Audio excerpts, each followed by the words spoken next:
بسم اللہ الرحمن الرحیم۔ شروع اللہ کے نام سے جو بڑا مہربان اور نہایت رحم والا ہے۔ حضرت جبرائیل علیہ السلام کا شمار اللہ تعالیٰ کے مقرب ترین فرشتوں میں ہوتا ہے۔ آپ 600 پروں کے مالک ہیں، نہایت خوبصورت، تیز رفتار۔ آپ کا ٹھکانہ سدرۃ المنتہا کے پاس ہے، جو سماوی مخلوق کا بھی مقام انتہا ہے، اور حضرت جبرائیل علیہ السلام کا بھی ربیع بن انس رضی اللہ تعالی عنہ سے مروی ہے کہ اللہ تعالیٰ نے بدھ کے دن فرشتوں، جمعرات کے دن جنوں اور جمعے کے دن آدم علیہ السلام کو پیدا فرمایا۔ اللہ تعالیٰ نے فرشتوں کی تخلیق فرمائی تو بے شمار فرشتوں کو پیدا فرمایا، اور پھر ان کو مختلف امور سر انجام دینے کے لیے مامور فرمایا۔ ان گنت فرشتوں پر صرف 4 فرشتوں کو فوقیت دی گئی، اور ان چاروں پر بھی حضرت جبرائیل علیہ السلام کو فضیلت عطا کی گئی۔ امام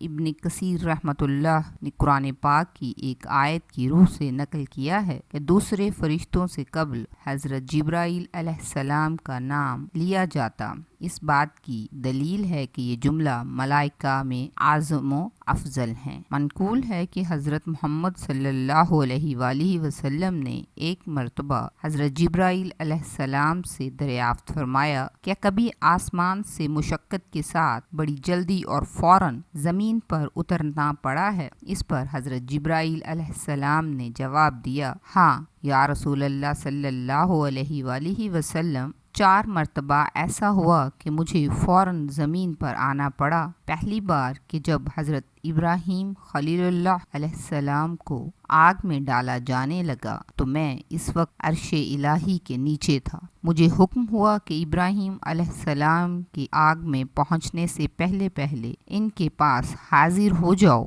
چنانچہ میں بڑی تیزی سے ان کے پاس پہنچا۔ دوسری بار کہ جب حضرت اسماعیل علیہ السلام کی گردن پر چھری رکھ کر چلا دی گئی تو مجھے حکم ہوا کہ چھری کو الٹا دو، تو میں چھری چلنے سے پہلے ان کے پاس پہنچ گیا۔ تیسری بار کہ جب حضرت یوسف علیہ السلام کو کنویں میں ڈالنے کے لیے رسہ کاٹ دیا گیا تو میں بڑی سرعت میں کنویں پر پہنچا اور آپ علیہ السلام کو آرام سے پتھر پر بٹھا دیا۔ اور چوتھی بار تب کہ جب کافروں نے آپ صلی اللہ علیہ وآلہ وسلم کا دندان مبارک شہید کر دیا اور آپ صلی اللہ علیہ وآلہ وسلم کے مبارک خون کا قطرہ زمین کی طرف نکلا تو مجھے حکم ملا، اے جبرائیل فوراً پہنچو اور خون کا قطرہ زمین پر گرنے سے پہلے اپنے پروں پر سمیٹ لو۔ یوں میں فوراً آسمان سے زمین پر آیا اور وہ قطرہ اپنے پروں پر اٹھا لیا۔ جب حضرت جبرائیل علیہ السلام کی تخلیق ہوئی تو انہوں نے اپنے جسم و جسد کی خوبصورتی کا مشاہدہ کیا اور اپنے وجود میں اللہ تعالیٰ کی بے پناہ نعمتوں کا ظہور دیکھا تو اللہ رب العزت کا شکر ادا کرنے کے لیے 2 رکعت نماز ادا کی اور ان 2 رکعت میں 30,000 سال کی مدت صرف کی۔ جب نماز سے فارغ ہوئے تو عرض کی، یا رب العالمین، کیا کسی اور کو ایسی عبادت میسر ہوگی جیسے میں نے کی ہے؟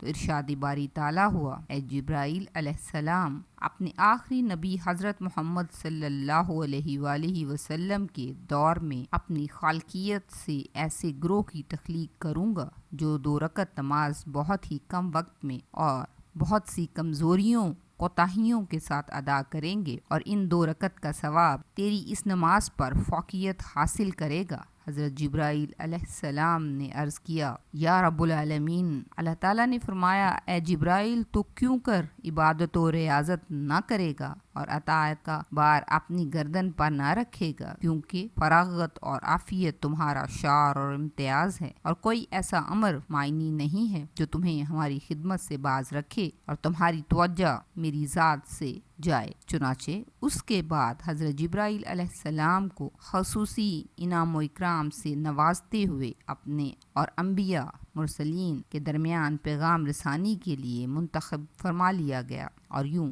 سید الملائکہ کا لقب عطا فرمایا گیا۔ رسول اللہ صلی اللہ علیہ وآلہ وسلم نے فرمایا، جبرائیل علیہ السلام متعدد بار میرے پاس وحیہ قلبی کی شکل میں تشریف لائے، اور کبھی کسی عرابی کی شکل میں تو کبھی اپنی اصلی شکل میں تشریف لاتے۔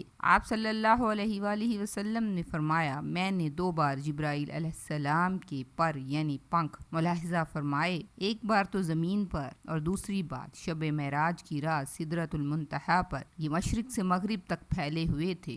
دعا ہے اللہ پاک ہمیں دنیا و آخرت کی بھلائی عطا فرمائے اور ہمیں اپنے قرب خاص کے میں شامل فرمائے۔ اللہ تعالیٰ کی ذات ہمیں اپنے نیک بندوں میں شامل رکھے اور روز قیامت ہم اس کے کرم کے منتظر رہیں گے۔ یا رب العزت ہم پر رحم فرما۔ ویڈیو کے اختتام پر آپ سے گزارش ہے کہ ویڈیو کو لائک اور سبسکرائب کر دیں۔ شکریہ۔